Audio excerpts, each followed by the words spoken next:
बहुत पहले की बात है, सिंधुपुर नाम के एक गांव में सुभाष नाम का एक आदमी रहा करता था। वो बहुत ही बड़ा आलसी और बहुत लालची था। जितना है उसी में खुश ना होकर जो चीज उसके पास नहीं थी उस बारे में उदास होता। सुभाष की पत्नी का नाम सुशीला। उनके पास 2 गाय थे। सुशीला प्रतिदिन गाय से दूध निकालकर निकाले हुए दूध को घी में बदलकर आसपास बेच कर आती। एक दिन सुशीला घी बेचकर पैसे लेकर बहुत खुशी से घर लौट कर आती है। आज ना घी बेचने पर 5 रुपए मिले हैं जी। अगर आप भी थोड़ी मदद कर देंगे तो मेरे काम का बोझ थोड़ा कम हो जाएगा और तो और हम कर्जा भी चुका पाएंगे ना, क्या कहते हो? तुम गाय से दूध निकाल कर जो घी बनाती हो वो मुझे पसंद नहीं आ रहा सुशीला। 2 वक्त दूध पी लो, गाय को चारा भी देना पड़ता है। बाद में प्रतिदिन वहाँ पर साफ सफाई करनी पड़ती है। हर दिन मेहनत करने पर सिर्फ 5 रुपए ही मिल रहे हैं। और वही हमारे घर के सामने वीरेश्वर को देखो, कल परसों ही व्यापार शुरू किया है, आराम से प्रतिदिन 20 रुपए कमा रहा है।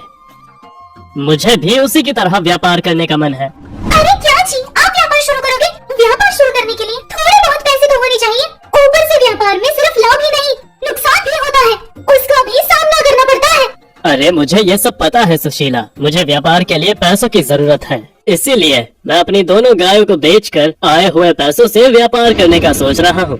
हमारी खुशी से रहने का कारण वो 2 गाय ही तो है ना, ऐसे में गाय को बेच दे तो कैसे चलेगा? ये बात मुझे नहीं पता है क्या? हमारे व्यापार शुरू होने के बाद जो लाभ आएगा उससे वो गाय वापस ले आएंगे। ऐसे अपनी पत्नी को समझा बुझाकर अगले दिन सुबह अपनी दोनों गायों को ले जाकर जंगल के रास्ते से अपनी दोनों गायों को बेचने के लिए निकलता है। वहाँ से थोड़ी दूर जाने पर वहाँ रास्ते में 2 चोर सुभाष को डराकर उन दोनों गाय को अपने साथ ले जाते हैं। और तब सुभाष को क्या करना है समझ न आकर एक पेड़ के नीचे बैठकर बहुत रो रहा था। वो आवाज दूर से एक ऋषि सुनकर अपने पास बुलाता है। कौन हो बेटा तुम?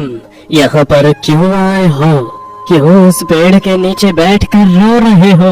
ऐसे पूछता है। और तब सुभाष, स्वामी मेरा नाम सुभाष है, मैं अपने दोनों गायों को बाजार में बेचकर आए हुए पैसों से व्यापार करने के बारे में सोच रहा था, लेकिन 2 चोर मेरा रास्ता काटकर मेरी गायों को लेकर चले गए। अब मुझे समझ नहीं आ रहा कि मैं क्या करूं। उदास मत हो पुत्र, तुम्हें 2 गाय मैं दूंगा। ऐसा कहकर एक रंगीले पत्थर को अपने हाथ में रखकर आंखें बंद कर लेता है ऋषि। तुरंत ही वहाँ पर 2 गाय सुभाष के सामने प्रकट होती हैं। उन्हें देखकर सुभाष एकदम चौंक जाता है। बहुत शुक्रिया स्वामी, अब मैं बाजार जाकर इन गायों को बेचकर अपना व्यापार शुरू करूंगा। हाँ पुत्र जाओ। ऐसे कहता है वो ऋषि। सुभाष थोड़ी दूरी पर वो दोनों गाय को लेकर जाता है। उसे कुछ याद आकर फिर से लौटकर ऋषि के पास चला जाता है। स्वामी मेरे दूर जाने के पश्चात मेरे मन में एक सवाल आया। मुझे आपने 2 गाय दी अच्छी बात है, लेकिन मेरे बाजार जाने से पहले फिर से वो चोर ये गाय नहीं छीनेंगे, इसका क्या भरोसा? ऐसे पूछता है सुभाष। उस पर स्वामी जी, हाँ ये भी सत्य है, वो चोर फिर से तुम्हारे पास आकर इन गायों को छीन कर ले जा सकते हैं। तो फिर अभी मैं क्या करूं, मुझे बताओ पुत्र। ये गाय देने के बजाय अगर आप मुझे पैसे ही दे देंगे तो मैं ज्यादा खुश होऊंगा। ओह तो ये बात है, तुम्हारी इच्छा के अनुसार मैं ऐसा ही करूंगा पुत्र। तुम इन 2 गायों को कितने में बेचने का सोच रहे हो? ऐसे ऋषि के पूछते ही कुछ देर तक बहुत अच्छे से सोचकर, स्वामी मैं इन दोनों गायों को 500 रुपए में बेचने का सोच रहा हूँ। ठीक है, फिर मैं तुम्हें वो 500 रुपए अभी के अभी दे देता हूँ। तुम उन्हें ले जाकर व्यापार शुरू कर दो। ऐसे बोलकर उस पत्थर को फिर से अपने हाथ में रखकर आंखें बंद करता है। तुरंत ही वहाँ पर 500 रुपए आ जाते हैं। उन्हें देखकर बहुत खुश होकर वो पैसे लेकर थोड़ी दूरी पर जाता है सुभाष। फिर से उसके मन में कुछ आने पर लौटकर ऋषि के पास आकर, स्वामी आपने ये दोनों गाय मुझे ही दिए थे ना, तो क्या मैं इन्हें भी साथ ले जा सकता हूँ? ऐसे पूछता है। और तब ऋषि, अवश्य लेकर जाओ पुत्र। ऐसे बोलने पर ऋषि के दिए हुए पैसे और गाय को ले जाकर थोड़ी दूर जाने पर फिर से लौट कर आता है। फिर से क्या हुआ पुत्र? कुछ नहीं स्वामी, मुझे आपने व्यापार करने के लिए पैसे दिए अच्छी बात है, लेकिन व्यापार में लाभ और नुकसान तो सज्ज है ना। लाभ हो तो अच्छी बात है, लेकिन अगर नुकसान हुआ तो मेरा क्या होगा?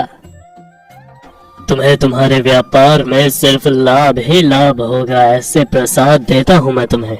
ऐसे बोलकर उस रंगीन पत्थर को अपने हाथ में रखकर कुछ समय के पश्चात वो ऋषि उससे ऐसे कहता है, तुम्हारे व्यापार करने के पश्चात तुम्हें सिर्फ लाभ और लाभ का ही अनुभव होगा। अब तुम आराम से जाओ पुत्र। ऐसे कहता है ऋषि। सुभाष अपने मन में कौन सा व्यापार शुरू करना अनिवार्य होगा ऐसे सोचकर थोड़ी दूरी तक जाकर लौटकर ऋषि के पास आता है। और तब ऋषि को थोड़ा गुस्सा आता है, लेकिन गुस्सा किए बगैर बहुत नम्रता से, फिर से क्यों आए हो पुत्र? स्वामी, मेरे व्यापार शुरू करने के बाद मुझे वहाँ कम से कम कमाई करने में 2-3 हफ्ते तो लग ही जाएंगे, लेकिन मुझे जिसने ब्याज पर पैसे दिए थे वो इतने दिन नहीं रुकेगा। घर पर आकर वो झगड़ा करेगा।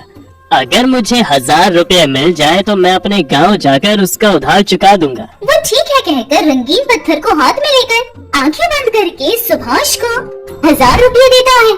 सुभाष बहुत ज्यादा खुश हो जाता है और तब ऋषि ऐसे कहता है, अच्छा, अब तुम जाओ पुत्र, मेरे तपस्या करने का समय है।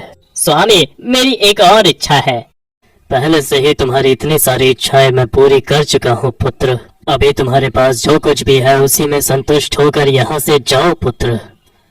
नहीं स्वामी, यही आखिरी इच्छा है, कृपया मना मत कीजिए। ऐसे ऋषि से मिन्नतें करता है वो। अच्छा, जल्दी से क्या चाहिए तुम्हें ये बताओ पुत्र। जब मैं अपनी इच्छाओं को बता रहा था तो मैंने आपके हाथ में वो रंगीन पत्थर को देखा था। देखने में पत्थर मायागार लग रहा है। अगर आप मुझे वो पत्थर दे दे तो मुझे मेहनत करने की जरूरत नहीं पड़ेगी। जो भी चाहिए होगा मैं खुद ही मंगा लूंगा। आपने जो कुछ भी दिया वो सब लेकर मुझे वो पत्थर ही दे दीजिए ना स्वामी।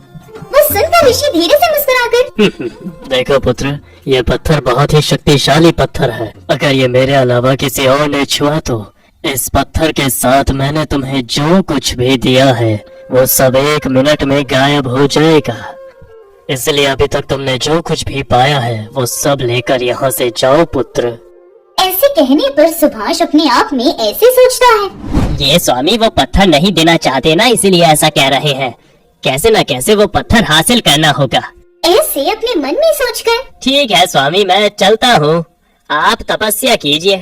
ऐसे बोलकर थोड़ी दूरी पर जाकर फिर से बिना आवाज किए ऋषि के पास आकर उस पत्थर को चोरी करने की कोशिश करता है। उस पत्थर को सुभाष के पकड़ते ही बादल में अचानक से बिजली कड़कती है। ऋषि के दिए हुए पैसे और गाय गायब हो जाते हैं। सुभाष को 1 मिनट तक कुछ भी समझ नहीं आता। तुम्हें मैंने पहले ही कहा था ना पुत्र, मेरे अलावा अगर इस पत्थर को किसी ने छुआ तो इसकी सारी शक्तियाँ चली जाएंगी। इंसान में आशा हो सकती है लेकिन लालच नहीं होनी चाहिए पुत्र। और तब सुभाष उदास होते हुए, स्वामी मुझे माफ कर दीजिए स्वामी, मुझे वो पत्थर नहीं चाहिए, मुझे आप दिए गए पैसे और गाय ही दे दीजिए। ऐसे कहता है। अब मेरे हाथों में कुछ नहीं है पुत्र, सब कुछ तुमने अपने हाथों से ही बर्बाद कर लिया। वैसे भी हाथ जलने के बाद पत्ते पकड़ने चाहो तो उसका क्या ही फायदा होगा। ऐसे ऋषि कहते हैं। आखिरकार कुछ न कर पाकर अपने घर पहुंचता है सुभाष। पैसे कहाँ हैं? कौन सा व्यापार करने का सोचा है जी? ऐसे उसकी पत्नी के पूछते ही जंगल में गुजरी सारी बातें अपनी पत्नी को उदास होकर बताता है। और तब उदास होते हुए सुशीला ऐसे कहती है, वैसे भी मेहनत के बिना कुछ नहीं मिलता और अगर मिल भी जाए तो ज्यादा वक्त नहीं रहता। अभी तो ये बात जानकर बदल जाइए। ऐसे कहती है। वो बातें सुनकर